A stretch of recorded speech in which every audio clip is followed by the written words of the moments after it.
का कलम और कलम का ये नवीन संस्करण आप सबके साथ, आप सबको सादर नमन एवं स्वागत।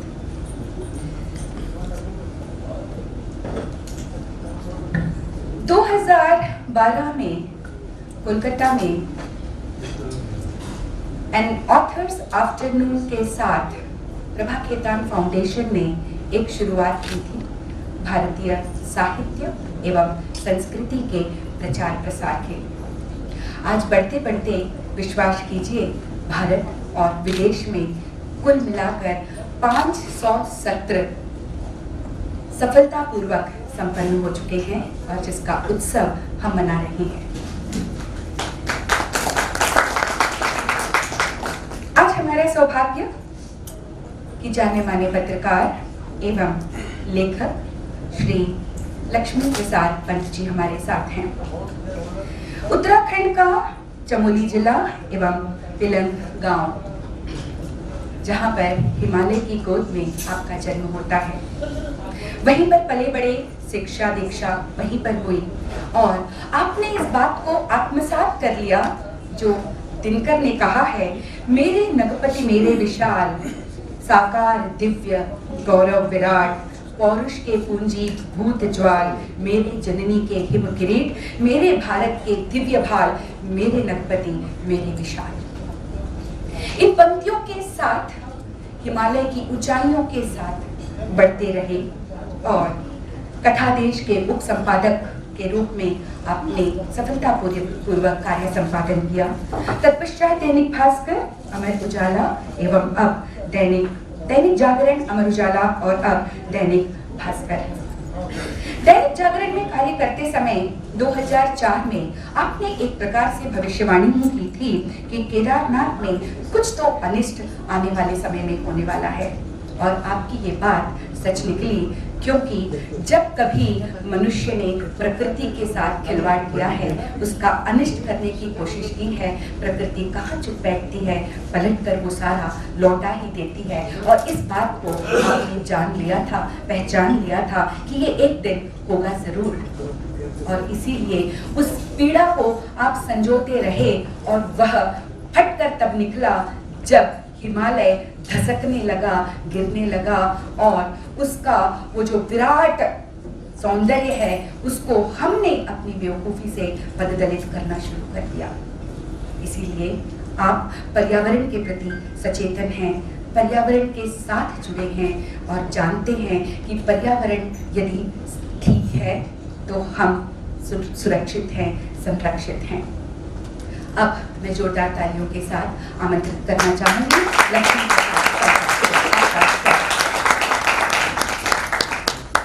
एक ऐसा ही विराट व्यक्तित्व हमें चाहिए।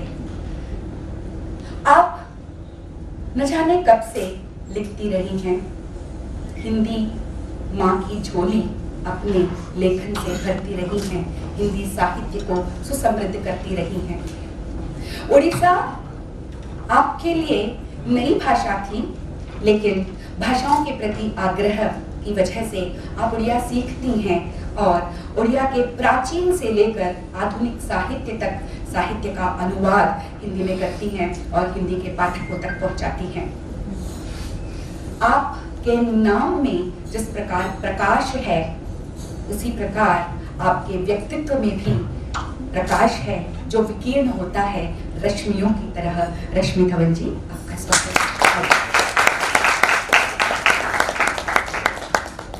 आप सबको मेरा प्रेम भरा नमस्कार। सर्वे भवन्तु सुखिनः, सर्वे भवन्तु निरामयाः, सर्वे भद्राणि पश्यन्तु, मा कश्चित् दुःखभाग् भवेत्। अपने वेद की सृजा से मैं अपना कथन शुरू करूंगी। विश्व कल्याण की हमारी भावना है। सर्वे भवन्तु, सब, इस सब में प्राणी जगत है, मनुष्य है, प्रकृति है, सब सुखी हों। सर्वे भवन्तु निरामयाः, सब निरोग हों। सर्वे भद्राणि पश्यन्तु, सब अच्छा अच्छा कल्याणमय ही देखें, किसी को विपदा का सामना ना करना पड़े। इसका अगर भावार्थ करने जाएं तो 1 महीना लग जाएगा। सर्वे भद्राणि पश्यन्तु, मा कश्चित् दुःखभाग् भवेत्, किसी को भी दुख ना हो। वो प्राणी हो, पौधा हो, मनुष्य हो, हिंदुस्तानी हो, पाकिस्तानी हो या सूडानी हो, किसी को। यह हमारी संस्कृति का मूल मंत्र है और इसीलिए हमारी संस्कृति वसुधैव कुटुंबकम के प्रति बहुत आग्रही है। सारा संसार ही हमारा परिवार है। पंत साहब, आपका मैं स्वागत करती हूँ हृदय से। पत्रकार का शब्द आंखों के सामने आने से एक विविध, प्रतिभाशाली, अतीत, वर्तमान और भविष्य दर्शक व्यक्ति की छवि आंखों में समा जाती है, जो अपने ज्ञान से, वर्तमान के अपने परिचय से, संसार जो आसपास देखता है उससे भविष्य का आकलन करता है और प्रस्तुत करता है हम जैसे पाठकों के लिए, कुछ जानने के लिए, कुछ समझने के लिए और प्रसाद देने के लिए। आप जैसे प्रतिभाशाली व्यक्तित्व को अपने भीतर रखकर मैं कलम संस्थान और अपनी ओर से आपको स्वागत करती हूँ और धन्यवाद देती हूँ।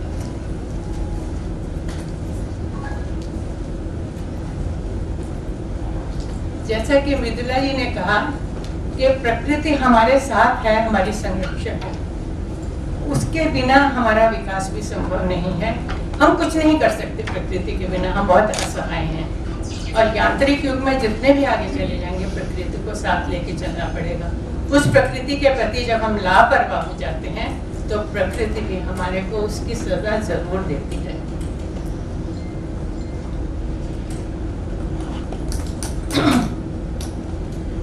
जब देखती हूँ कि गांधी जी जो बड़े बड़े हुए, जिनका जन्म हुआ उत्तराखंड में, उन्होंने जब ये त्रासदी देखी तो उनका मन टीसता होगा, रिश्ता होगा बूंद बूंद, और उन्होंने उस जो एक तरह का जो प्रेशर बना था उनके मानस पर और उनके व्यक्तित्व पर, उनकी विचारधारा पर, उनके भाव में, सबको बहुत कैसे सहा होगा उसकी कल्पना मैं नहीं कर सकती। मेरा ख्याल है उसी को संजाव कर उनको जैसे अपना में विस्फोटक रूप में उन्होंने उसकी प्रतिक्रिया के रूप में ये पुस्तक लिखी होगी और इसका नाम भी रखा है हिमालय का कब्रिस्तान। वैसे हमारी हिंदू परंपरा में अग्निदाह संस्कार हमारी अंतिम वो रहती है संसार से विदा होने की, लेकिन कब्रिस्तान लिखा है क्योंकि वहाँ पर भले लोगों को, यात्रियों को और जो ईश्वर का, केदारनाथ का दर्शन करने आए थे, उनका दर्शन न मिलके अपनी आहुति जिन्होंने दी, उनको अपनी अग्नि में दहन होने के अवसर भी नहीं मिला, वो दफनाए गए। इसीलिए मेरा ख्याल इन्होंने कब्रिस्तान लिखा है। मैं आपसे पूछूंगी कि जिस समय आप इतने लाशों के अंबार के बीच में से अधमरे लाख अंतिम सांसें लेते हुए व्यक्तियों के बीच में से निकल रहे हैं और अपने उस समय अपने विचारों को, भावों को और शारीरिक क्षमता को जुटाए रख करके कैसे कर पाते हैं ये सब? नमस्कार। अभी जब मैं अंदर आ रहा था तो बहुत सारी कवियों से मेरी मुलाकात हुई।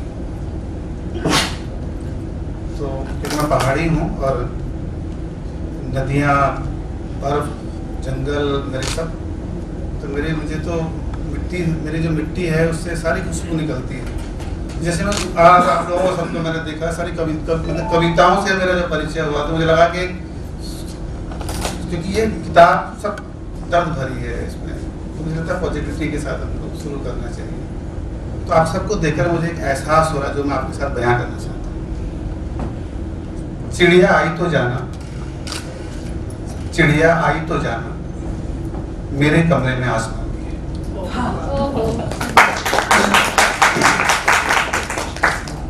तो आप सब लोगों को मैं इसी एहसास के साथ आपको महसूस कर, लक्ष्मी जी ने जो बताया, जो प्रकृति होती है ना, जो उसके साथ जो हमारा जो सौदा होता है ना, बहुत मतलब आप सोच नहीं सकते कि कैसी होती है, जमीन कैसी होती है। कि जब हम बीज बोते हैं तो हमको पौधा मिलता है। ऐसा सौदा आपने कहीं देखा जब बीज बोने पर हमको वापस पौधा मिलता है? तो प्रकृति ऐसी हिमालय की जो बात की अभी की पूरी किताब हम जिक्र करेंगे कि जिस तरीके की इस किताब में 26 लोग जो थे उड़ीसा के भी थे जिनकी वहाँ मौतें हुई। मैं नहीं पहचान पाया वो उड़ीसा के थे, लेकिन इतनी लाशें थी, हमने जो रिकॉर्ड वहाँ से तो 26 लोग उड़ीसा के भी थे।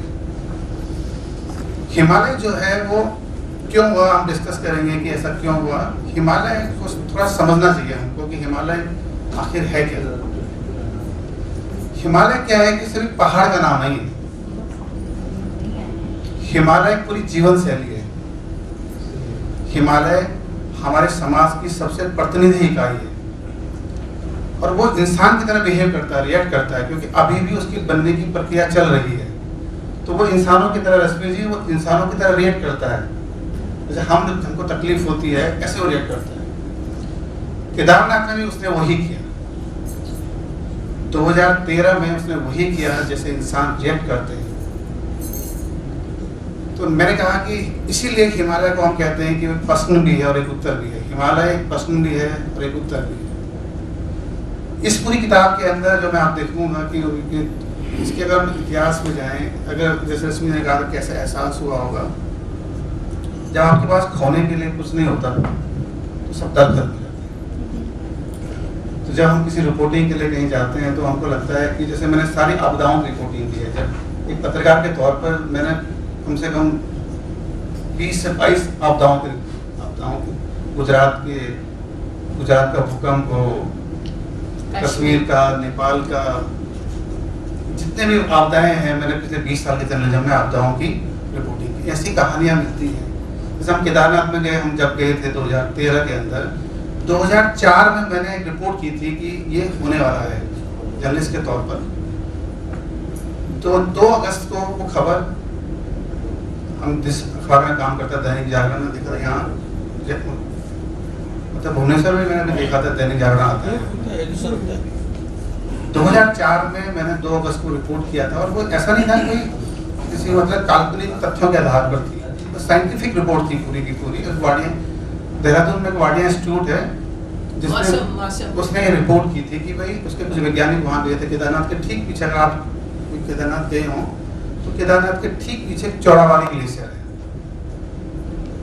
इंदिरा गांधी की जो अस्थियां थी वहाँ डाली गई थी। जब हिमालय में जब उनकी अस्थियां विसर्जित की गई थी तो वो भी वहाँ डाली गई थी। तो वहाँ स्टडी करने गए थे। तो मैं भी, क्योंकि मैं मेरी रिपोर्टिंग का फील्ड यही रहा, तो मैं भी वहाँ गया था। तो उनकी एक स्टडी थी कि यहाँ पर पानी का वॉल्यूम लगातार बढ़ रहा है और ये झील कभी भी फट सकती है। उन्होंने उस रिपोर्ट में लिखा था कि एटम बम की तरह फटेगा। इतनी तबाही, जितने एटम बम की जो तबाही होती है उस तरीके से फटेगी। जब वो रिपोर्ट मैंने आकर की, उस रिपोर्ट को मैंने अखबार, पहले तो रिपोर्ट करने में बहुत 8-10 दिन हमको उतरने में चढ़ने में लगे वहाँ पर। जब हम लौट के आए तो वो रिपोर्ट हमने की थी। उसको रिपोर्ट छपने में बहुत कुछ व्यवस्थाएं ऐसी होती हैं, कई बार जर्नलिस्ट के तौर पर आपको कुछ बहुत सारे मतलब पूरी व्यवस्थाओं का सामना करना पड़ता खबर के पेज तक जाने तक। मैं रिपोर्टर था 20 साल, मतलब आप सोचिएगा 2004 की बात है, 2013 में सारा सब कुछ हुआ। तो छपने के बाद सरकारें जब रिपोर्ट छपती हैं तो सबसे पहले काम करती है उसको दबाने का। मैंने कल बता रहा था कि उनको लगता है कि सबसे पहले इसको यहीं दबाओ, उसके बाद हम बातें कर सब। जैसे मैंने 13 अगस्त को वो खबर छपी थी सुबह मॉर्निंग अखबारों में। तो आप सोचिए मुरली मनोहर जोशी विज्ञान एवं तकनीकी मंत्रालय के मंत्री हुआ करते थे, वो पहाड़ के थे। उनके पीए का मेरे पास सुबह फोन आया कि आपने तो गलत खबर छाप दी, आप उत्तराखंड में पैनिक आपने क्रिएट कर दिया है। वो यात्री जो केदारनाथ गए हैं, बद्रीनाथ गए हुए हैं, वो पैनिक में आ गए इस खबर को छपने के बाद। उन्होंने तुरंत जो है वाडिया इंस्टीट्यूट जिसकी वो रिपोर्ट थी उसको बोला कि भाई आप एक खंडन भेजिए कि रिपोर्ट गलत है। आप सोचिएगा एक पत्रकार के तौर पर जब आप कोई खबर छापते हैं और कोई कहे कि झूठी है, मैंने कहा कि मेरे पास पूरी रिपोर्ट है, दस्तावेज है, आप ही के वैज्ञानिक हैं जो वो डिपार्टमेंट उन्हीं के डिपार्टमेंट के अंदर में आता है। तो उन्होंने मानने से इनकार कर दिया। उस जिस वैज्ञानिक ने वो रिपोर्ट की थी उससे भी उन्होंने बुलवाया कि भाई हम तो सिर्फ एक सर्वे करने गए थे, कोई रिपोर्ट नहीं है हमारे पास। आप कल्पना कीजिए उसके बाद उन्होंने क्या किया कि मेरी तस्वीर जो है अपने इंस्टीट्यूट के आगे लगा दी, उस पर लिखा कि इनका यहाँ आना मना है और मेरी FIR थाने में दर्ज करा दी गई। मैंने उनसे कहा कि भाई मेरी तस्वीर, चलो FIR तो आप करा सकते हैं, लेकिन मेरी तस्वीर क्यों लगा, कोई मुझे मार दे। कि भाई जिस तरीके का रिएक्शन आ रहा था, अब दूसरा ये 2004 से लेकर 2019 तक बहुत सारी चीज़ें बदल गई हैं। जिस तरीके से अब रिपोर्टिंग में रिएक्शन आते तब भी ऐसे आते थे, लेकिन उस पर माध्यम नहीं थे, सोशल मीडिया उतना ताकत नहीं था ही नहीं, वो माध्यम नहीं थे। जैसे अगर हम वो रिपोर्ट आज करते तो पता नहीं क्या होता। तो छप ये रिपोर्ट दबा दी गई। कुछ दिनों बाद मेरे संस्थान पर दबाव बनाया गया कि इनको हटाइए, तो उन्होंने मुझे हटाया नहीं, लेकिन माहौल किस तरीके से बन गया कि मुझे वो शिफ्ट होना पड़ा, फिर मैं दूसरी जगह अखबार में नौकरी करनी चाहा। तो ये मैंने कभी नहीं सोचा था। एक पत्रकार ये चाहता है कि जब उसकी कोई खबर छपे तो उसका इम्पैक्ट आए, मतलब ये लगे कि यार ये सही खबर घटना थी। मैंने कभी नहीं सोचा कि मेरी इस खबर का इम्पैक्ट आना चाहिए, कि उसका इम्पैक्ट जब वो मतलब वो तबाही की शक्ल में उसका इम्पैक्ट आता है। कोई पत्रकार नहीं चाहता कि कोई तबाही, आमतौर पर ये पत्रकार चाहते हैं कि अगर मैंने कोई खबर छापी उसका इम्पैक्ट आना चाहिए, लेकिन खबर ऐसी थी कि वो हम नहीं चाहते थे इस खबर में। इसका इम्पैक्ट 2019 में आया और वो तबाही जब ऊपर से नीचे होती, आप सोचिएगा 15-16 जून को लाखों लोग, हजार नीचे रामबाड़ा की जगह है वहाँ पे खड़े थे और कम से कम 20,000 से ज़्यादा आदमी मंदिर के पास था। 15-16 जून की बरसात का मौसम था, लगातार वहाँ पे सारे कम्युनिकेशन के सिस्टम बंद हो गए, ऐसा कुछ था ही नहीं उस वक्त। तो सारे फोन बंद हो गए, सारे लोग, सरकार को पता ही नहीं चला कि वहाँ क्या हो गया। 18 तारीख को पहले 18 को पहले की तस्वीर जारी हुई कि वहाँ पे कुछ तबाही जैसा कुछ हो गया है। 21 तारीख को हम लोग वहाँ पर रुद्रप्रयाग की जगह है, केदारनाथ का जो बेस कैंप है, वहाँ जाकर पहुँचे। उसके बाद हम वहाँ गए। सोचिएगा कि सरकारी रिकॉर्ड में 7,000 लोगों की मौतें हैं सरकारी रिकॉर्ड के अंदर, लेकिन अपुष्ट जानकारी के अनुसार कम से 15,000 से ज़्यादा लोगों की मौतें हैं। दुर्भाग्य ये है कि इन मौतों का आज तक एक व्यक्ति इसके लिए जिम्मेदार नहीं है। अगर आप रोड रेड लाइट क्रॉस करते हैं वो जुर्माना होता है 15,000, और सरकारी रिकॉर्ड का माने 7,000 लोगों की मौत हो चुकी है। 26 लोग तो उड़ीसा के थे। एक व्यक्ति के खिलाफ चार्जशीट तक जारी नहीं की गई। एक जिम्मेदारी किसी व्यक्ति की आज तक तय नहीं की गई। ये मामला सुप्रीम कोर्ट में भी चल रहा है अभी भी। ये मेरी किताब को लेकर सुप्रीम कोर्ट में PIL लगी, आज तक कुछ नहीं हुआ। तो सरकार इस तरीके से काम करती है। सरकार, आपने ठीक कहा कि हमारे छोटी सी बात, ये तो बहुत बड़ी बात हुई, छोटी सी बात को तो बड़ा करके लिख दिया जाता है और बहुत बड़ी सी बात को छुपाया जाता है, क्योंकि अधिकारियों ने, हालांकि आपने जैसे कहा कि 2004 में ये आपने भविष्यवाणी की थी और वैज्ञानिक मतलब रिपोर्ट के हिसाब से, उनके सर्वेक्षण के हिसाब से आपने ये खबर छापी थी कि यहाँ पर कुछ होने वाला है, विस्फोट होगा, क्योंकि ये वैज्ञानिक रिपोर्ट के आधार पर आपने कहा। और जब आप वहाँ पर गए और कहा कि जब आप इसकी भविष्यवाणी हो चुकी थी और इसके स्टडीज हो चुकी थी, जब आपने राज्य स्तर पर, केंद्रीय स्तर पर या आपने जाकर के अपने अधिकारियों से कहा, तो उन्होंने उसका उत्तर दिया कि ये दैवीय प्रकोप है। दैवीय प्रकोप कहकर वो अपना पल्ला झाड़ लेते हैं। आज के साइंटिफिक युग में जब 21वीं सदी चल रही है, हम हर एक चीज का एक लॉजिकल आंसर या लॉजिकल उत्तर ढूंढते हैं, उस समय दैवीय प्रकोप करके अपने कंधे से अपनी रिस्पॉन्सिबिलिटी डाल देना।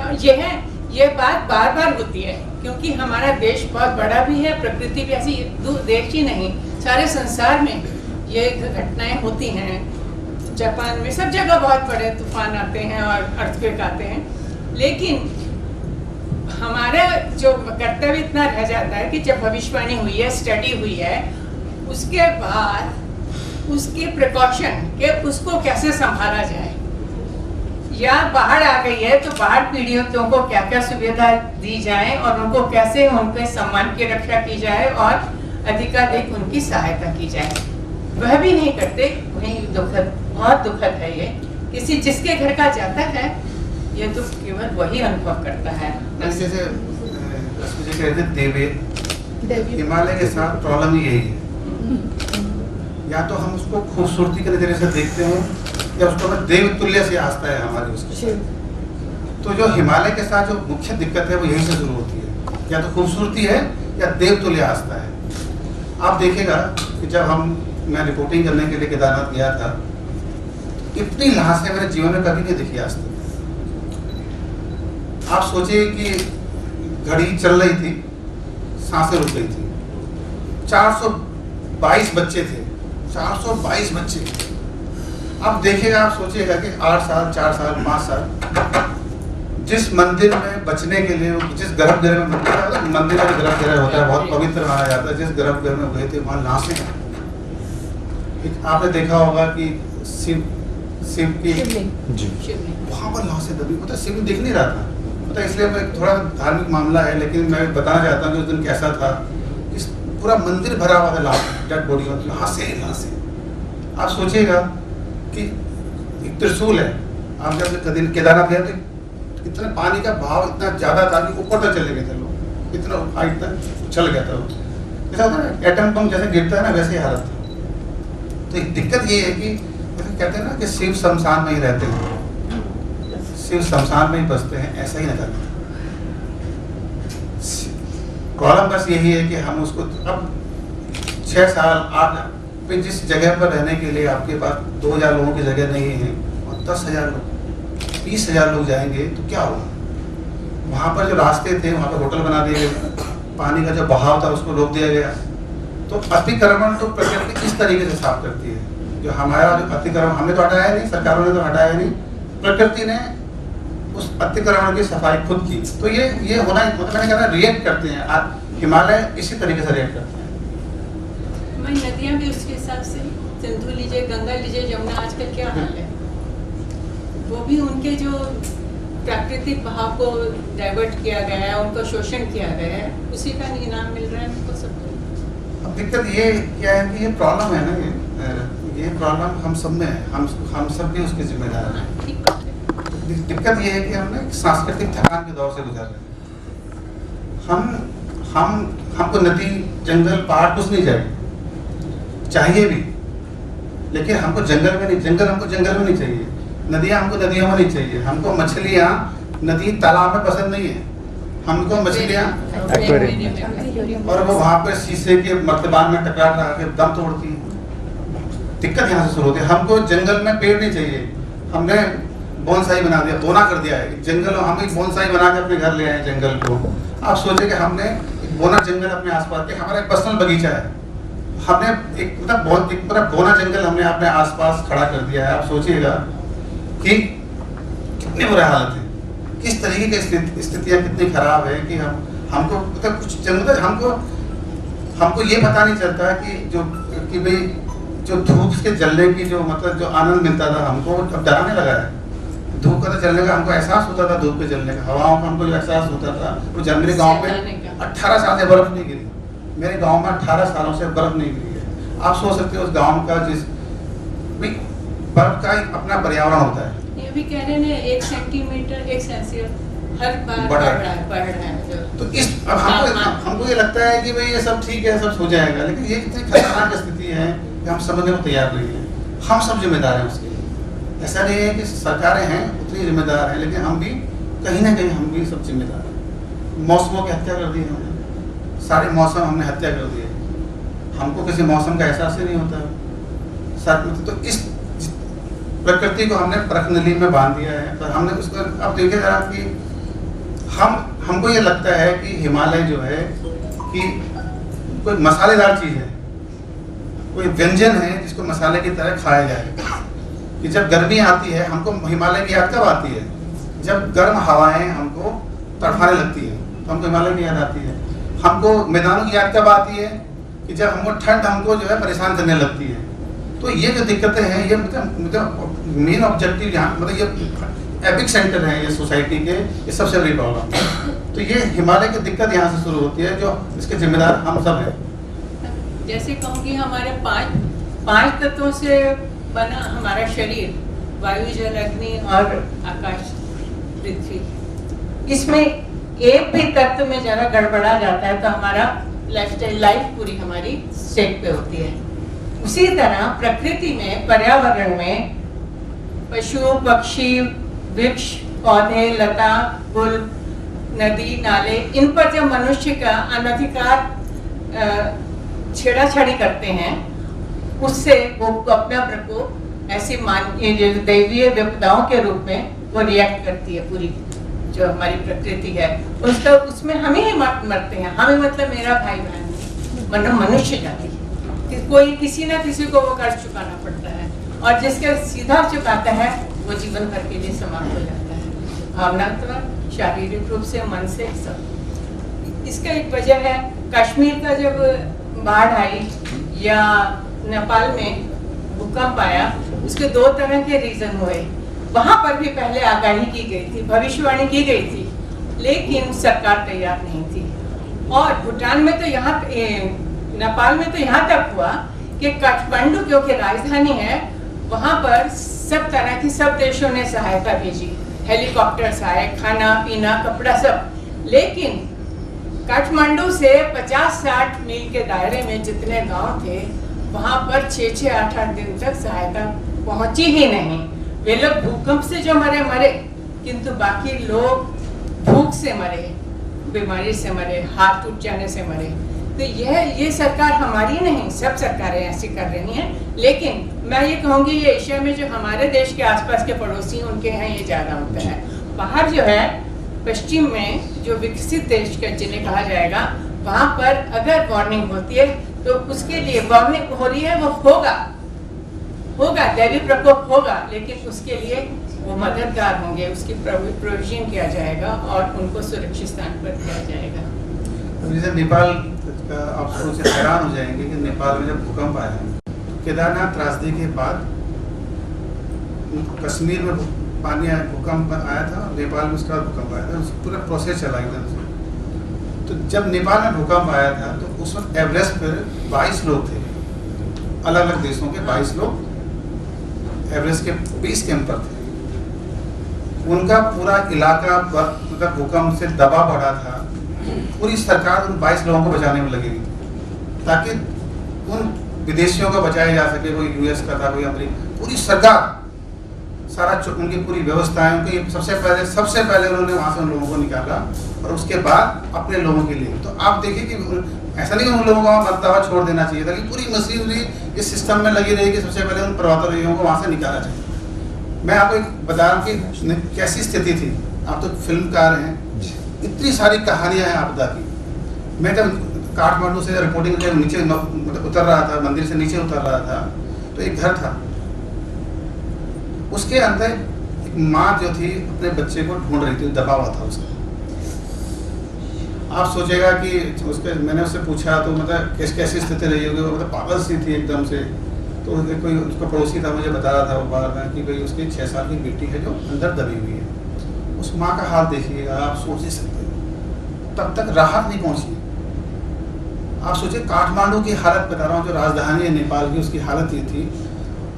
आप सोचिए यार, उस माँ की खुद जैसी जब वो यूँ मतलब मलबे से जब कुछ ऐसे मतलब उसको लगा कि मैं अपने हाथ से इस मलबे से अपनी बेटी को बाहर निकाल लूंगी, उसकी गुड़िया निकल गई बाहर, उसकी बेटी नहीं निकल पाई। मतलब सोचिए गुड़िया जो है उसकी, उसमें मैं सोच मतलब उस वक्त मुझे पहली बार लगा कि यार मेरी भी बेटी है। मुझे इतना मतलब दवाइयों को लेकर इतना डर लगा, मैं एक्सप्लेन नहीं कर सकता कि जब मैं केदारनाथ से जब लौटा था तो मैं सो नहीं पाया था। मैंने जो है अपने मनोचिकित्सक को दिखाया कि भाई यार इतनी तबाहियाँ देख चुका था, मेरा 20 सालों से मैंने तबाहियाँ देखी हैं। मुझे लगा कि मेरे शरीर से बदबू आ रही है, तो मुझे लगता रात को मुझे डर लगता था कि अचानक से मतलब बादल भी चमकते थे, तो मुझे लगता था कि यहाँ भी कुछ होगा। इतनी मतलब आप सोचे जर्नलिस्ट के तौर पर हम सबको ये लगता है कि या पत्रकार है, बहुत ताकतवर लोग होते हैं, पत्रकार बहुत पहुंच वाले लोग होते हैं। तो मैडम कह रही थी कि यार बहुत सारी खबरें जो है आती नहीं है, ऐसा नहीं है। तो आप सोचिए कि जर्नलिस्ट के तौर पर लोगों की जो टीवी में जो लोग दहाड़ रहे हैं ना, वो जर्नलिस्ट नहीं है। समाचार वाचक हैं। ये आपको पता है, इसलिए मैं आपको बताना चाहता हूँ कि ये जो टीवी में जो आप ये एंग्री यंग मैन है, तो ये फिल्मों में आपने देखा होगा ना, ये जर्नलिस्ट नहीं है। हम लोग कहते थे, हमको पढ़ाया गया था कि अगर आप कोई खबर लिख रहे हैं अगर, और लिखते वक्त अगर आपकी आंखें गीली नहीं हैं, तो सुबह आपके पाठकों की आंखें भी सूखी रहेंगी।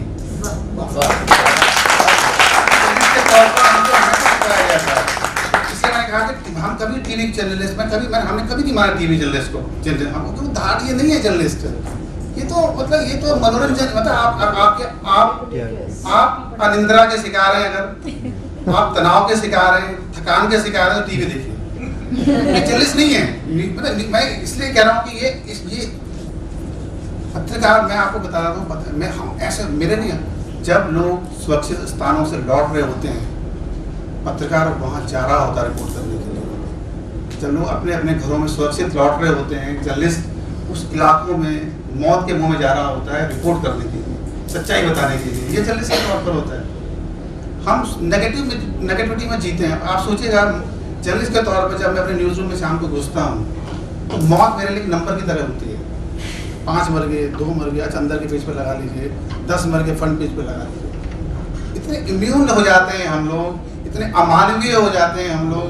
हमको लगता है कि यार ये ठीक है, क्योंकि इतनी लाशें, इतनी डेड बॉडियाँ, 100% नेगेटिविटी। कोई फ़ोन करता है हमको सुबह मॉर्निंग में, हमारे जो फ़ोन की घंटी बजती है, किससे बजती है? अच्छा कोई रोड एक्सीडेंट हो गया, 3 लोगों की मौत हो गई, किसका भ्रष्टाचार हो गया, किसने सुसाइड कर लिया। आप सोचिएगा कि अभी आप कह रहे थे रेप की बातें, 3 दिन पुरानी घटना है। पाली एक जगह है राजस्थान में, डायपर पहनी हुई बच्ची के साथ रेप। आप कल्पना कर सकते हैं? ये खबरें जब हम तक, आप सोचेगा कि जर्नलिस्ट के तौर पर ये खबरें हम तक पहुंचती हैं, तो किस एहसास से जर्नलिस्ट गुजरता होगा। अब मैं जब हम रात को 1 बजे 2 बजे जब मैं घर जाता हूँ ना अपने, तो ईमानदारी के साथ आपके साथ शेयर करना चाहता हूँ कि सबसे पहले मैं अपने हाथ धोता हूँ, खून से सने होते हैं आप, तब मैं अपने बच्चों को छूता हूँ। इतनी नेगेटिविटी, इतना आप सोचिए कि जर्नलिस्ट के तौर पे हमको लगता है यार बहुत ताकतवर लोग हैं, ऐसा नहीं है। जर्नलिस्ट जो पहचान है पत्रकार के तौर पर, जो लोगों की जो पहचान है वो नहीं है। एक दूसरा चेहरा भी जर्नलिस्ट का जो लोगों को पता नहीं है। आप तो 5 मिनट अखबार फेंक किधर कर देते हैं, 2 मिनट लगते हैं आपको खारिज करने में। पूरी प्रक्रिया गुजरती है, प्रोसेस गुजरता है, इतने लोग होते हैं। आप सोचिए रात के 2-2, 3-3 बजे तक लोगों को कुछ पता। आप सोचिए कितनी धमकियाँ मिलती हैं कि आप जिसके खिलाफ, अब आज के ज़माने में तो आप सोचिए कि हिंदुओं के खिलाफ कोई खबर छापो तो पूरा सोशल मीडिया में पूरा गैंग एक्टिव हो जाता है, मुस्लिमों के खिलाफ छापो पूरा गैंग एक्टिव हो जाता है। इतना मुश्किल हो गया जर्नलिज्म करना, आप कल्पना नहीं कर सकते। ऐसे हालात में जर्नलिज्म करना बहुत चुनौती, आसान काम नहीं रहा, बहुत मुश्किल हो गया। लेकिन बावजूद इसके हम कहते थे कि जब एक सोता हुआ जो पत्रकार है, एक रोते हुए लोकतंत्र को तैयार करता है। तो जर्नलिज्म के मायने ये हैं, जर्नलिज्म के मायने। एक कोटेशन पढ़ूंगी आपकी पुस्तक में। आपने बहुत बढ़िया 2-2, 4-4 पेज के बाद में एक कोटेशन दी है। उससे आपका क्या है, जो आप बहुत डिस्टर्ब हैं, उससे आपको थोड़ा सहारा मिलता है। उस प्रोसेस में आप जा रहे हैं, 10-15 पेज पढ़े और उसमें सब नेगेटिविटी जैसे कहने हो रहे हैं, उसके बाद में एक आता है। तो एक तुर्की साहित्यकार ने लिखा है, आप अपने लिए दया के घंटे निर्धारित नहीं करती। आपदाएं अपने लिए दया के घंटे निर्धारित नहीं करती, वे किसी भी वक्त कहीं भी पहुंच जाती हैं और अपना काम पूरा कर लेती हैं। आपदाओं से हम एक शानदार चीज़, आप देखिए क्या शब्द लिखे हैं, आपदाओं से हम एक शानदार चीज़ सीख जा सकते हैं। वे अपना काम बड़े ध्यान से पूरा करने के बाद ही लौटती हैं। और जबकि आपदाओं आने के बाद जो हमें करना है, जो हमारा कर्तव्य है, व्यक्तिगत रूप में, सरकारी रूप में या अंतर्राष्ट्रीय रूप में, जो हमारा काम है, हम उसको पूरी तरह नहीं करते। और ये भी नहीं कि हम उसके पूरी रक्षा के पूरी बंदोबस्त करके सांस लें, वो हम नहीं करते। ये मानवता के लिए एक संदेश है और आपकी भावनाओं को आंदोलित करने के लिए भी एक संदेश है कि एक छोटा सा भी एक बार की बात है, हमारे एक दोस्त हैं, तो तब यहाँ पर टैक्सी 3 व्हीलर भी नहीं चलते थे। उसके पास गाड़ी है, ठीक है, नहीं तो साइकिल रिक्शा है, तो काफ़ी स्लो मूविंग वो है व्हीकल। तो एक हस्बैंड वाइफ गर्मी की धूप में चल के जा रहे थे, उन्होंने हाथ दिया तो मेरे हस्बैंड ही गाड़ी चला रहे थे, उन्होंने हाथ दिया यूनिवर्सिटी के पास पे, तो उन्होंने कहा सर मेरे हस्बैंड को हार्ट अटैक आ रहा है और कोई भी व्हीकल नहीं मिल रहा है, तो आप हमें एक रिक्शा के स्टैंड तक पहुंचा दीजिए। उन्होंने कहा ठीक है आप बैठिए, और ये उनको रिक्शा तक पहुंचाया और ये लौटने लगे। तो इनके मन में एक ख्याल है कि मैं इसको हॉस्पिटल तक क्यों नहीं पहुंचा सकता, मेरी भावनाएं मेरे को क्यों इतना विचलित कर रही हैं, मुझे हॉस्पिटल तक ही पहुंचाना चाहिए इसको। तो वो उनका क्या हाल हुआ होगा बाकी हम नहीं जानते, लेकिन उस छोटी सी बात से हमें ये लगता है कि सेंसिटिविटी हमारे से मरी नहीं है। अगर हम चाहें तो, और 2 मिनट या 5 मिनट आप कहीं देर से पहुंचते हैं, कोई अच्छा काम करके पहुंच रहे हैं, तो उसमें भी कोई। मैं एक वाकया आपके सामने शेयर करना चाहता हूँ कि वो आपने नदियों में, आप लोग नदियाँ जो गुजरती हैं, नदियों में आप लोग कभी कभी आपने डेड बॉडी भी गुजरती हुई बहती हुई देखी होगी, हम बहाते चलाने के बाद नदियों में ही बहाते। 22 जून की बात, मैं मेरे गांव मतलब देवप्रयाग जगह है जहाँ पर अलकनंदा और भागीरथी मिलकर गंगा बनती है। मैं 4 लाइनें मेरी किताब में आपको बताना चाहता हूँ कि उस मतलब मैंने जीवन में नदी में बहती हुई लाशें पहली बार देखी थी, जो केदारनाथ से आ रही थी बहती हुई लाशें। मैं आपको 4 लाइन अगर आप कहें तो आप ही को सुनने आए हैं, साहब सुनाइए। मतलब इसलिए कि वो 22 जून की बात है और अलग देवप्रयाग, जब हम देवप्रयाग में जो उतरा मैं, तो जो नदियों में जो लाशें बह रही थी उसको देखकर जो मुझे एहसास हुआ, मैं आपको उसको अलकनंदा और भागीरथी का संगम, यहाँ से इन्हें मोक्षदायिनी गंगा का नाम मिलता है। आज गंगा की धाराएं पहाड़ों से केदारनाथ से लाशें लेकर उतर रही हैं। 1, 2, 10, 20, 25, 50, 100 गिनती बढ़ती जा रही है। कोई गिन नहीं पाता, मैं भी नहीं। हर कोई चाहता है कि अंतिम संस्कार के बाद उसकी गंगा, उसकी राख गंगा में बहे, लेकिन यहाँ तो राख नहीं बस शरीर बह रहे हैं। जिन्हें कोई नहीं मिला उन्हें गंगा ने कंधा दे दिया, सही मायनों में गंगा ही मोक्षदायिनी बन गई।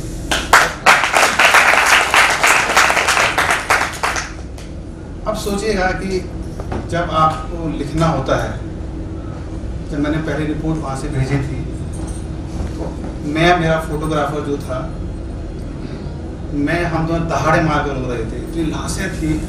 और सोचिएगा कि हम लोगों ने मतलब मुझे लगा कि हम वापस निकल जाना चाहिए यहाँ से, क्योंकि फिर हमने मतलब 3 लोग वहाँ पे और थे, हमने कहा कि यहाँ निकल जाना चाहिए। सोचिएगा तो हमें महाराष्ट्र से एक लड़की थी, वो उसका सब कुछ वो अकेली थी, उसने मुझे बताया कि भाई कैसे कैसे यहाँ पर हुआ, क्योंकि आपदा लोग क्या हो, उस दिन हुआ क्या था कि उस लोग, क्योंकि सब पूरा नेटवर्क कट गया था, पूरे आप इलाके बह गए थे सारे के साथ, तो कुछ लोग बचने के लिए ऊपर की तरफ चले गए, मंदिर पे और ऊपर, जबकि वो ज़्यादा वहाँ तबाही उससे भी ज़्यादा थी, क्योंकि वो चौड़ावाड़ी ग्लेशियर वहीं से बढ़कर नीचे आया, तो वहाँ जाके उनकी मौतें हो गई। जो लोग बच गए वो उनके पास 7 दिन बाद सहायता पहुँची। 15-16 को घटना थी और सही मायने में जो राहत है वो 22 तारीख को पहुँची। तो जो बच गए थे उन्होंने कैसे, मतलब जो कुछ लोग मतलब वैसे ही मतलब सदमे में कुछ बह गए, मतलब तो जो बच गए थे, तो एक कहानी थी, उन्होंने बताया मुझे कि कपड़े भी फट गए सारे, तो उन्होंने जो डेड बॉडी के जो कपड़े थे उतार कर पहने, सारे कपड़े उतार कर उन्होंने अपने, ताकि ठंड लगे उनको, वो कपड़े पहने। क्योंकि कुछ तो मतलब आप सोचिए कि पार किस तरीके की स्थितियाँ रही होंगी उस वक्त, तो मतलब जो हमें जब आप देखेंगे पढ़ेंगे तो आपको लगेगा कि बहुत सारी चीज़ें ऐसी थी कि आप पूरी फिल्म बन, मतलब एक किताब में तो फिल्म भी बनाई उन्होंने। जी वो तो रोमांटिक, इतनी सारी चीज़ें थी, इतना मतलब आप तक मतलब कुछ चीज़ें का आप कल्पना नहीं कर सकते, कुछ चीज़ें ऐसी हैं जो आपने सोची भी नहीं होंगी। तो ये केदारनाथ का एक सच था, हिमालय का जो सच है वो यही है। मैंने कहा लेकिन हिमालय बहुत खूबसूरत है, ऐसा नहीं है। ये हम लोगों ने मतलब जिसने देवी आपदा है, अब देखिए यार कि सरकारों ने कहा ये देवी आपदा है, जबकि ये मेन आपदा थी ये, मतलब जब मैं नेपाल में गया तो कोयरा वहाँ के प्रधानमंत्री थे, उनसे पूछा, उन्होंने उनके गार्ड में उठा के पीछे फेंक दिया। फिर मैं वापस आया उनके पास, मैंने कहा कि यार आप देखिए कि भाई आप जिस मंदिर में आप आए हैं उधर भी पूरा मंदिर काठमांडू का जो पूरा हिस्सा पुराना वाला काठमांडू था, उस मंदिर से आप ढांचे निकालने आए और आप कह रहे हैं देवी आपदा है। स्ट्रक्चर इतने खराब थे, आपने ना तो उनको वहाँ से लोगों को बाहर निकाला, न आपने नए स्ट्रक्चर बनाए। जब भूकंप जोन था वो तो आपने वहाँ पर बड़े स्ट्रक्चर बनाए क्यों? हिमालय में भी यही हुआ। और हम सब लोग एक नई तारीख का इंतजार कर रहे हैं। ऐसा नहीं कि सब रुक जाएगा, ये हम सब एक नई तारीख आएगी और केदारनाथ का नया की जगह दूसरा नाम जुड़ जाएगा उसके अंदर, और यही होगा। केदारनाथ का ये सच है जो आप आप मैं उसको शब्दों से बयान नहीं कर सकता, लेकिन आप उस एहसास को महसूस कीजिए। मैं एक और लाइन पर पढ़ के सुनाऊं आपको। जी ये जब हम लौट रहे थे तो इस किताब के आखिरी चैप्टर में मैंने जब हम सबको इसलिए कि दर्द की इतनी सारी कहानियों में मैं नहीं चाहता कि आपको भी रोना आएगा। जब हम लौट रहे थे तो ये उसका छोटा सा है, कैलेंडर और साल दोनों बदल गए हैं। दिन बीतने के साथ शोक में डूबी तबाही की उन सभी तारीखों को भी हम सब भूल गए हैं। इस सवाल की बेचैनी और छटपटाहट भी खत्म हो गई है, हिमालय में ये तबाही क्यों आई। आज हम सब सामान्य स्थिति में पहुंच गए हैं, इससे बेखबर कि कल भी तबाही का कोई और दिन हो सकता है और ज्यादा मौतें भी होंगी। केदारनाथ, कश्मीर, काठमांडू अब तारीखें बनकर रह जाएंगे और तब तक याद नहीं आएंगे जब तक इन नामों में कोई नया नाम नहीं जुड़ेगा। तो लौट गए थे और नीचे आए। अब क्या हुआ कि 3 महीने बाद सरकार को ये लगा कि भाई केदारनाथ तो बहुत तबाह हो गया है, लेकिन उसकी इमेज बहुत खराब हो गई है, उस इमेज को ठीक किया जाए। तो उन्होंने क्या किया कि कुछ रास्ते बनाने शुरू किए, जैसे होता है, क्योंकि लोग इतने डरे हुए थे वो जाने को थे कि उनको लगा कि हमारा टूरिज्म पूरा खत्म हो गया है। तो फिर उन्होंने क्या कुछ प्रोपेगेंडा जैसे चलाना शुरू, कुछ लोगों को लाए बाहर से, कुछ लोगों को वहाँ पे सांस्कृतिक कार्यक्रम कराना शुरू किया, थोड़ा सा हवन की जो परंपरागत चीज़ें सरकार के जो पंचनामे होते हैं सरकार के, वो सब करने शुरू किए। जब यात्रा शुरू हुई तो मैं वापस में गया 3 महीने बाद, जब वो रास्ते ठीक हो गए थे तो अभी भी सारी डेड बॉडियाँ सब पड़ी हुई थी रास्ते में, उनको धीरे धीरे हटाया जाता। तो मैं जब वापस गया केदारनाथ में बड़े जोर शोर ढोल धमाके के साथ सरकार ने फिर से यात्रा शुरू कर दी है। श्रद्धालु मंदिर की ओर आने लगे हैं। पूजा उपासना के लिए एक विवाहित जोड़ा चुपचाप एक दूसरे का हाथ थामे मंदिर की ओर बढ़ रहा है। ऐसी हंसती मुस्कुराती तस्वीरें भी आने लगी हैं। पर मंदिर परिसर का एक कोना आज भी उदास है। यहाँ जाने कितने श्रद्धालुओं ने दम तोड़ा था। शिव शमशान में निवास करते हैं। यहाँ से निकली लाशों को जिसने भी देखा यही सोचा होगा, मैंने भी। सवाल यह है कि क्या मंदिर का कोई कोना करुणा का तीर्थ बन पाएगा? पीड़ा की पवित्रता को क्या कोई जगह मिलेगी? एक बार सोचेगा जरूर, जब भक्त ही नहीं होंगे तो मंदिर जिंदा रहकर क्या करेंगे? ये भी कहा गया है कि क्योंकि मंदिर के चढ़ावे से एक बहुत बड़ी इनकम होती है, तो उसके लिए उन्होंने उसका पुनरुद्धार जल्दी से करते हैं, क्योंकि भक्त फिर से आ रहे हैं कि हम लोग तो अंधश्रद्धा वाले देश में रहते हैं, अंधश्रद्धा है, तो वो तो फिर से जाएंगे, अपने लोगों को याद करने जाएंगे या नई प्रार्थना करने जाएंगे कि हमारे साथ ऐसा हादसा ना हो, हमारा जीवन सुखमय हो। तो इसीलिए मंदिर को सबसे पहले उन्होंने सुधारने की कोशिश करी और पुरोहित वहाँ बिठा दिया कि उनका जो इनकम का जो सिलसिला है वो न टूटे। मैं आपसे एक सवाल करूँगी कि जो पत्रकारों पर एक आरोप लगता है कि वो बहुत भ्रांतियाँ फैलाते हैं, उसके विषय में आप क्या कहेंगे? मुझे लगता है कि मैंने इतना सब बोल दिया है।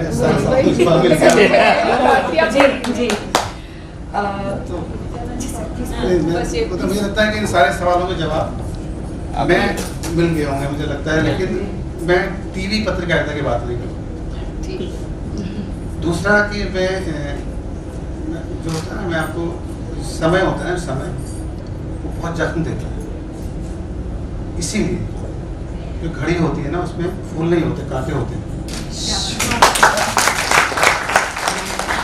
घड़ी बहुत जख्म देती है, इसीलिए उसमें फूल नहीं बल्कि कांटे होते हैं। अब भक्ति ही नहीं रहेंगे तो मंदिर किस काम का और मंदिर किस लिए?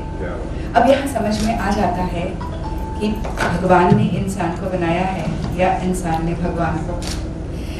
प्राकृतिक आपदाएं सच में एहसास दिला देती है, चाहे हम जितने ताकतवर हो जाएं, लेकिन है तो उसकी हाथ की कठपुतलियां ही।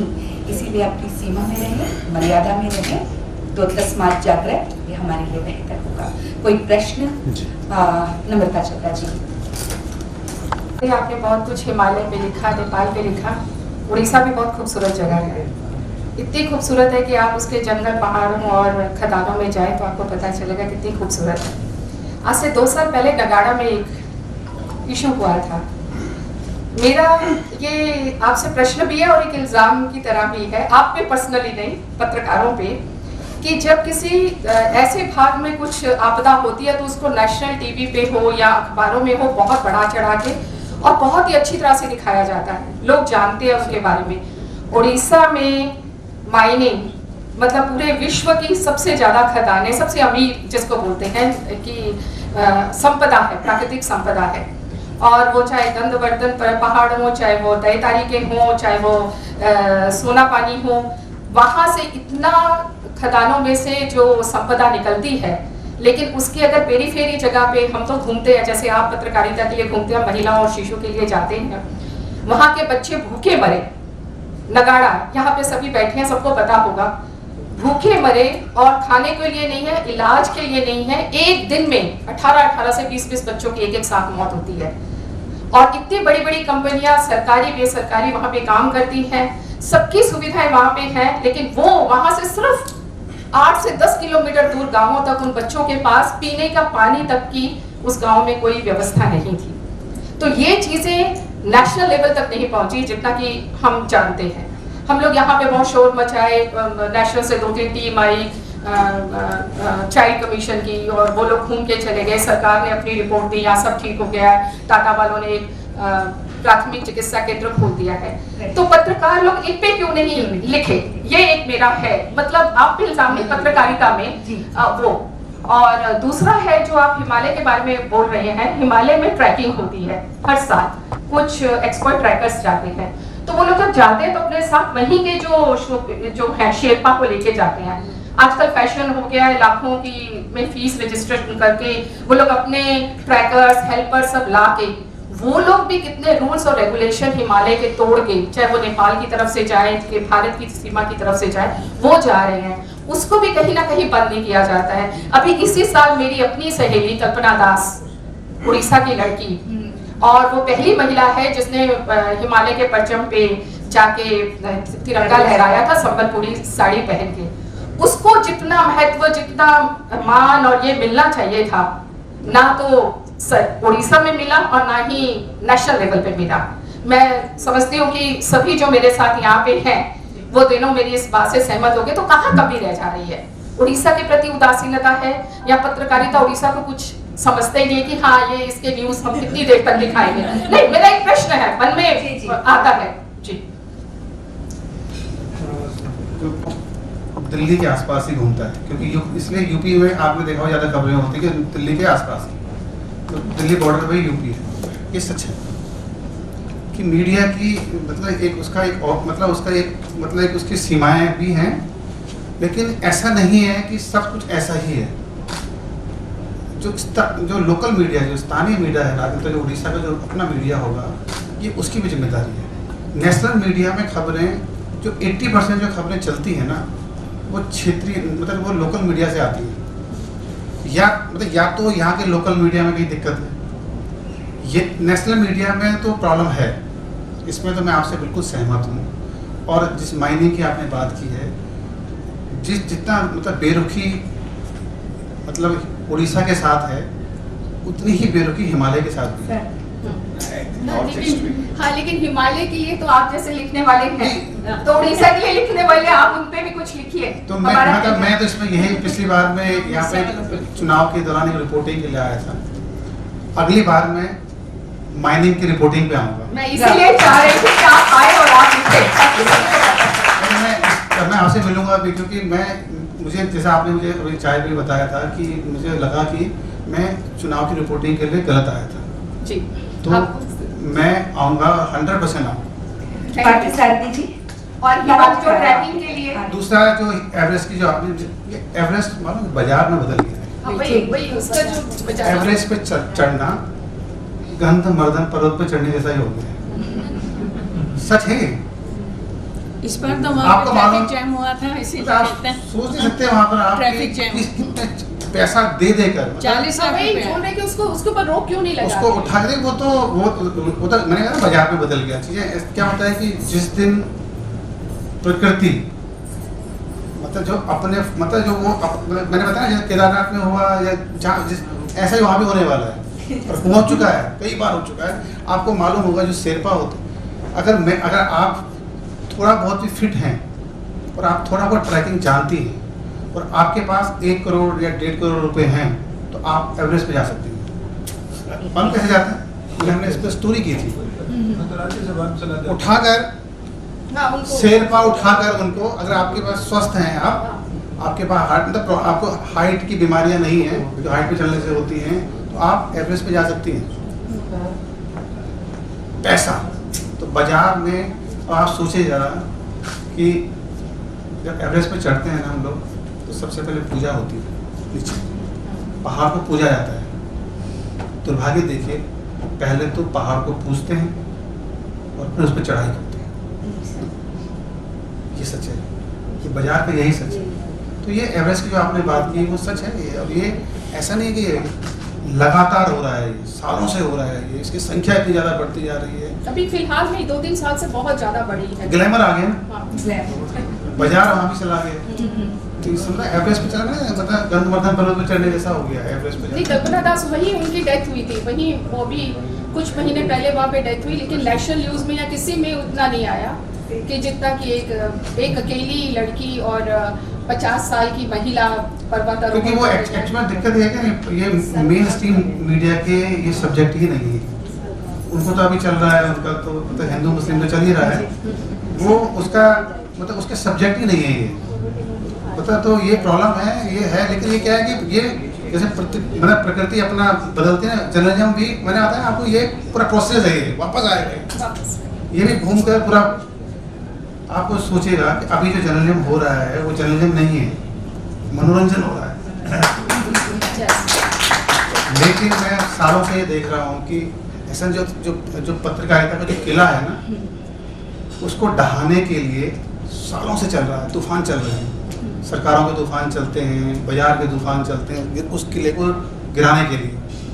लेकिन पत्रकारिता वो किला गिरता नहीं है कभी भी। आप सोचिए कि कितने तूफान सालों से चल रहे हैं उसको गिराने के लिए, उस किले को गिराने के लिए, लेकिन किला गिरता ही नहीं है। क्यों नहीं गिरता? उसकी सारी खिड़कियां खुली हुई हैं, हवा आती है गुजर जाती है। तो जर्नलिज्म यही है, सारी खिड़कियां खुली हुई हैं उसकी, तो इसलिए वो किला गिरता नहीं। तो ऐसा नहीं है कि चीजें बदलाव, ये एक बदलाव के दौर से चीजें गुजरती हैं, ठीक होगा सब। आप पत्रकार के साथ साथ आप एक बहुत बड़े साहित्यकार हैं। आपकी जो भाषा मैंने आपके इसके लिए लिखा है कि भाषा और प्रस्तुति दोनों माशाल्लाह बहुत ही अच्छा कंट्रोल, और मतलब आपकी प्रस्तुति बहुत ही आकर्षक और जो हमारे जो दर्शक हैं या हमारी जो जनता है उसको बांधने वाले हैं। इसमें मैं एक पॉजिटिव नोट और दूंगी कि हमारे जो मुख्यमंत्री हैं उन्होंने प्राकृतिक आपदा से लेसन ज़रूर लिया है। 1919 का जो साइक्लोन था उसके बाद सुपर साइक्लोन, और 99 में गलत बोल गई हूँ। हाँ, 99 में जो मालूम है गलत बोल गई हूँ। तो उसके बाद जब अभी तितली और फैनी वगैरह आए तब हमारे यहाँ कोई कोई मरा नहीं। और उसके बाद का हाल देखो, वो भी नहीं, है, लेकिन देखिए जितना मिला है, अगर आपको अगर 10 में से 5 मिला है कभी 10 से 0 तो नहीं है। ये भी हमारी मैम ने पूछा और आपने उसका उत्तर दे दिया कि उड़ीसा में भी काफी सारे सीरियस चीजें होती है जिनको नेशनल कवरेज नहीं मिलता। दूसरा सवाल मेरा मतलब मुझे एक्चुअली इसका एक सोल्यूशन नजर नहीं आ रहा। आपने जैसे बोला कि हम दूसरे तारीख का वेट कर रहे हैं। अभी लास्ट कुछ सालों से मुझे एक चीज काफी डिस्टर्ब कर रही है कि कभी भी मैं न्यूज में पढ़ता हूँ कि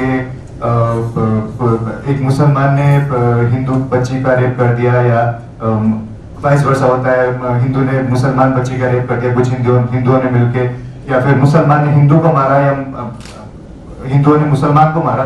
ये हर चीज को हम कम्युनलाइज क्यों कर रहे हैं? मतलब हम मतलब नाम में मजहब ढूंढ लिया करते हैं and I think social media has also played a role in that और मीडिया भी उसको सेंसेशनलाइज करके मेरा ये सवाल है कि मतलब क्या ये मीडिया हाउसेस की तरफ से एक स्ट्रैटेजी होती है कि ऐसा बोला जाए कि देखिए एंड ऑफ द डे किसी इंसान ने किसी इंसान को मारा है तो वो एक क्राइम है, end of the day it's a crime and it's a very disturbing and sad thing. हम उसको कम्युनलाइज क्यों कर रहे हैं बार बार, मतलब ये मीडिया में बार बार ऐसा क्यों बोला जा रहा है कि हिंदू ने मुसलमान को मारा, मुसलमान ने हिंदू को मारा। तो ये चीज मुझे बहुत डिस्टर्ब कर रही है क्योंकि मुझे लग रहा है कि आप जब बोल रहे हैं ना दूसरे तारीख का हम वेट कर रहे हैं, मुझे लगता है कि ये उनमें से एक ऐसा चीज है जो बम की तरफ फटने वाला है फ्यूचर में। ये है सब टीआरपी। ये मतलब क्या है कि इस वक्त जो है क्या मैंने कहा कि ऐसा नहीं यही होता है। यूरोप आप देखिए, यूएस तो आप क्या बोलते सबसे तमीज़दार लोग तो समझते हैं जी वहाँ पे भी हो रहा है। ट्रम्प के खिलाफ उन्होंने ऐसी मुहिम, आप हमारा देश में संभव ही नहीं है। वो तो अपने राष्ट्रपति के खिलाफ खुलेआम वहाँ पे तो चल रहा है। वहाँ पर कुछ दूसरी चीजें चल रही हैं। हमारे यहाँ अभी मतलब चल रहा है ना, वो एक दौर चल रहा है हिंदू मुस्लिम का, अब ये खत्म होने वाला है जल्दी कुछ दिनों में। ये हो जाए तो अच्छा है क्योंकि मैंने कहा हम सबके लिए, लेकिन कोई नई तारीख के साथ कोई नई चीजें और जुड़ जाएंगी इसमें, कुछ नया आ जाएगा इसमें। लेकिन ये खत्म होगा, ऐसा नहीं है कि हम बात करने लगे लोग बात उसकी एक लिमिट है ना हर चीज की। क्योंकि टीआरपी तो तब आएगी ना जब हम देखने वाले लोग होंगे। तो आप लोग देखिए, हम सब लोग धीरे धीरे टीवी को लेकर किस तरीके से हमारी वो बनने लगी है। हमको लग रहा है कि सारे जर्नलिस्ट मतलब पत्रकारों को लेकर डर लगने लगा है। अब पत्रकार को सम्मानजनक चीजें नहीं रहे, डर लगता है उनको देखकर, पता नहीं क्या कर देंगे। तो जबकि वो एक मतलब ताकत को मतलब चौथा स्तंभ माना जाता है उनको। तो ये चीजें धीरे धीरे ठीक होंगी, ऐसा नहीं कि एकदम से ठीक हो जाएगा, लेकिन होगा ये, ऐसा नहीं है। ये सोसाइटी में हम नारायण जी आप कुछ पूछ रहे थे। इसमें क्या अब कश्मीर प्रश्न यदि हम छोटे पूछे तो फिर उत्तर हमको सही से मिलेगा। फर्क पड़ेगा हिंदू मुस्लिम? ये दूरदर्शन वाले छोटा प्रश्न। छोटा प्रश्न। पूछेंगे। मेरा आपसे एक प्रश्न है कि मीडिया क्या फिल्म के लाइन पे चल पड़ा है, चटपटी चीजें ही परोसी जाएं और केवल नकारात्मक चीजें ही डाली जाए, क्या कोई सकारात्मक के लिए मीडिया में कोई स्थान नहीं है? नहीं मैं जिस मीडिया की आप बात कर रहे हैं मैं तो उसको मीडिया मानता नहीं हूँ। तो मैं वो मीडिया नहीं है। तो मीडिया का काम तो सूचना देना है, उसके मतलब ऐसा नहीं मनोरंजन तो है नहीं हमारे तो और ही नहीं है। तो वो मीडिया नहीं है वो जिसकी आप बात कर रहे हैं। तो वो तो मीडिया, उसका मीडिया का नाम अगर आप दे रहे हैं तो फिर वो गलत है। मीडिया तो मतलब उसके मायने अलग हैं, जर्नलिज्म के मायने बहुत ही अलग हैं। पत्रकारिता मैंने बताया ना आपको कि एक सबसे पवित्र पेशा है, तो आप सोच ही सकते कितना पवित्र पेशा है ये। तो ये जिसकी आप बात कर रहे हैं वो मीडिया नहीं है। श्रीधर शास्त्री जी, और उसके बाद हम एक आखिरी सवाल लेंगे आप। चाहता हूँ कि आपने जो जोखिम भरा काम किया जिंदगी भर में, और जो जर्नलिस्ट जिसका जो उम्मीद रहता है पब्लिक का, आपने जो किया तहे दिल से सुन लिया। सवाल है आज के जो मीडिया हाउस, ज्यादातर media house if I talk of Orissa, दूसरे डोर पे आप देखो कोई पॉलिटिशियन मालिक है, या तो कोई चिटफंड वाला मालिक है, या तो कोई खादान बेचने वाला मालिक है। इन लोगों का क्या रहता है, सोसाइटी के साथ कुछ नहीं रहता मालिक का, इनको अपने व्यापार से मतलब है। तो कहीं ना कहीं आपको ये नहीं लगता कि आज के डेट में मीडिया हाउस जो चलाने वाले मालिक होते हैं, इनके लफ्जों में आप लिखते हैं, रिपोर्टिंग इन्हीं के लफ्जों से ही होता है? मैं इससे सहमत नहीं हूँ। क्यों भी खरीदता है जब उसमें खबरें होती हैं। कोई मीडिया हाउस अगर ये खबरें छापने लगे कि भाई लगातार ऐसी खबरें छापने लगे तो आप पढ़ेंगे, तो भाई वो तो बंद ही हो जाएगा अखबार। अगर अखबार थोड़ा बहुत भी अगर चल रहे हैं, चाहे उड़ीसा के हों किसी भी, अगर तब भी उनमें ऐसा कुछ बचा हुआ है, ऐसी पत्रकारिता उसके अंदर बची हुई है कि जो चल रहे हैं वो, तो जो आप बात कर रहे हैं ऐसा नहीं है कि कोई मीडिया हाउस का आदमी नहीं चाहेगा कि उसका अखबार बंद हो। तो क्योंकि अखबार तो खबरों से चलता, सारा रेवेन्यू कैसे आता है भैया? क्योंकि मैं आपको थोड़ा इसलिए बताना चाहता हूँ कि अखबार की जो कीमत होती है ना, जो 3 से 4 रुपये की आपको जो अखबार मिलता है, उसकी कॉस्ट 25 रुपये है। आपको 4 रुपये में 5 रुपये में मिलता है। कैसे मिलता है? जो एड रेवेन्यू से। एड रेवेन्यू कैसे आता है? जब अखबार पढ़ा जाता है, रीडरशिप है उसकी पाठक संख्या है, और पाठक संख्या अगर नहीं है और ऐसी ऐसी जिस खबरों की आप बात कर रहे हैं कि मीडिया हाउस कुछ कहने पे चलाती है खबरें, तो चल जाएगा, बंद हो जाएगा कुछ दिनों बाद। तो वो उसका मतलब वो उसका मुखपत्र हो सकता है, अखबार नहीं हो सकता। मैं इसलिए बोला, हर अखबार का आज के डेट में देखिएगा पेज 1 पेज 2 जो स्टोरी आएगा, इन्हीं के बिग बॉस का स्टोरी आएगा। नहीं वो तो एक अलग लीडरशिप है पढ़ने के लिए। आप टीवी पे देखते हैं ना, तो वो अलग लीडरशिप इसी में होता है। नहीं, दिक्कत है मजबूरन मेरे को पढ़ना पड़ता है उसी को। अब आप देखिएगा, अगर आपको वो इसका मतलब आपकी रुचि है, आप उसको पढ़ना चाहते हैं, बचपन से आदत डाल के मतलब पढ़ना पड़ता है। अखबार हुआ तो पैसा दे तो पढ़ लो यार, इस वजह से हरिराम पंसारी जी, उड़ीसा, आंध्र प्रदेश, तमिलनाडु, बंगाल, इस पूर्वी तट पर अक्सर तूफान आते रहते हैं। समुद्र में लोग स्तर होता है, तूफान आते हैं, भारी वर्षा होती है, फसल नष्ट हो जाती है, कई जानवर मरते हैं, जानवर को नुकसान होता है। इन सब का एक सही कारण ये भी है कि जितनी मिसाइल परीक्षण होती है समुद्र में गिरती है, समुद्र का पानी 10-10 फीट तक उबलता है, तो प्रेशर बनता है, बादल घनीभूत होकर आते हैं। तो इस बारे में लेकिन सुरक्षा का कारण है, कोई मीडिया से छापता नहीं। दूसरी बात, मान लीजिए किसी प्राकृतिक कारण से तूफान आ गया है, तूफान आने वाला है, करीब 48 घंटे पहले आज मौसम विज्ञान में सूचना दे देता है। तो यही एक सुझाव मैंने भी दिया था चांदीपुर के जो मिसाइल परीक्षण केंद्र के निदेशक हैं उनको। मान लीजिए यहाँ से तूफान बन रहा है, तो बहुत सारी आजकल मिसाइलें बन गई है जिनकी एक्सपायरी डेट भी आके पड़ी हुई है, उनको नष्ट करना पड़ता है। उसमें से एक मिसाइल लेकर के जहाँ से तूफान जिस दिशा में घूम रहा है उसके परली दिशा में छोड़ दी जाए तो तूफान अपना रास्ता बदल लेगा, लोग उधर चला जाएगा। हम इसी मिसाइल का प्रयोग किसी तूफान को डिफ्यूज करने के लिए भी कर सकते हैं। इस बारे में भी थोड़ा मीडिया को कुछ प्रकाश ये सुझाव है, प्रश्न है। ये तो आपने स्टोरी आइडिया दिया हमको। जी जी जी जी जी। तो ये अच्छा यहाँ पे चांदीपुर में होना जी जी। तो ये अच्छा है, तो ये बहुत अच्छी स्टोरी है। अच्छा सुझाव, जब कोई नर्तकी नृत्य करती है तो उसके पहले वो माँ धरणी से ये कहकर क्षमा मांगती है कि नाट्यम करिष्य भूदेवी पादघातम क्षमस्व में, कि मेरे पैर से होने वाले आघात के लिए मुझे क्षमा कर दो। और हम लगातार इस प्रकृति के साथ खिलवाड़ कर रहे हैं और कोई क्षमा का भाव हमारे चेहरे पर नहीं, तो पलट कर तो आएगी ही। हमको इसका हिस्सा बनना पड़ेगा और हम खेल रहे हैं। देखना ये है कि कितने दिन तक ये इसी तरह चलेगा, कब हमारी बुद्धि जागृत होगी और हम संभाल लेंगे इस मानव जाति को। मैं धन्यवाद देती हूँ आप सभी का कि आप यहाँ पर आए और इस सत्र को सफल बनाया। बहुत बहुत धन्यवाद रश्मि जी कि आपने इतना अच्छा वार्तालाप, और सबसे ज़्यादा धन्यवाद नमन सहित लक्ष्मी प्रसाद पंत जी को कि आपने हमारे आंखें खोल दी, हमें ये चेतावनी दे दी इस पुस्तक के माध्यम से, अपनी वाणी के माध्यम से, कि संभल जाओ, किनारे पर खड़े हैं, कगार पर खड़े हैं, किसी भी वक्त गिर सकते हैं और सर्वनाश का हिस्सा बन सकते हैं। बहुत बहुत धन्यवाद। मैं साहित्य अकादमी पुरस्कार से सम्मानित उड़िया की प्रसिद्ध लेखिका हमारे साथ हैं गायत्री सराफ जी। मैं आपसे निवेदन करती हूँ।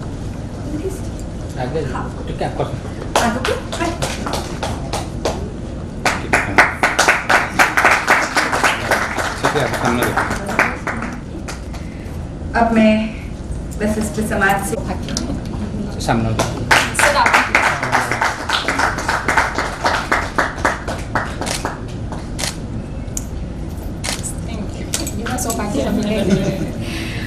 आप सभी से निवेदन है कि पुस्तकें एक परिवार के लिए एक पुस्तक लेकर, क्योंकि पुस्तकों को बांटकर पढ़ने में ज़्यादा आनंद आता है, तो इसीलिए सभी छात्राओं का नेहरू महिला महाविद्यालय के लिए बस, और बाकी पुस्तकें जितने आज हमारे आजादी दिलाए हैं उनको मिले।